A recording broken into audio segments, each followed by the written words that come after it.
Les jardins botaniques et musées d'histoire naturelle de Suisse abritent plus de 60 millions d'objets. Derrière chacun d'eux se cache une histoire unique, parfois même fantastique, à tel point qu'on pourrait ne pas la croire.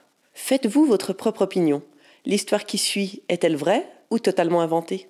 Je vous souhaite le bienvenue au Muséum d'histoire naturelle de Neuchâtel. Ici, on est dans la salle des oiseaux indigènes et on est devant un diorama qui présente l'oiseau coucou. Et je suis ici pour vous présenter cette espèce qui s'appelle Nomada goodeniana.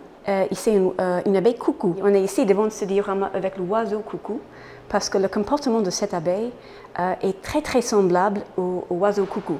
Dans le sens que chez les abeilles coucou, comme cette espèce de nomada, elles ne construisent pas leur propre nid, mais elles pondent leurs œufs dans des nids construits par d'autres abeilles. Alors, de manière générale, les abeilles sauvages, elles récoltent du pollen et du nectar qu'elles stockent dans leur nid pour nourrir leurs larves. Alors, quand une abeille femelle sort de son nid pour butiner, l'abeille coucou, elle y entre à son insu, elle cache un œuf dans le nid de l'abeille hôte et elle répare. Alors, quand l'abeille hôte revient à son nid, elle pond aussi son propre œuf dedans. Alors, désormais, il y a 2 œufs dans un nid qui contiennent assez de nourriture pour assurer le développement d'une seule larve.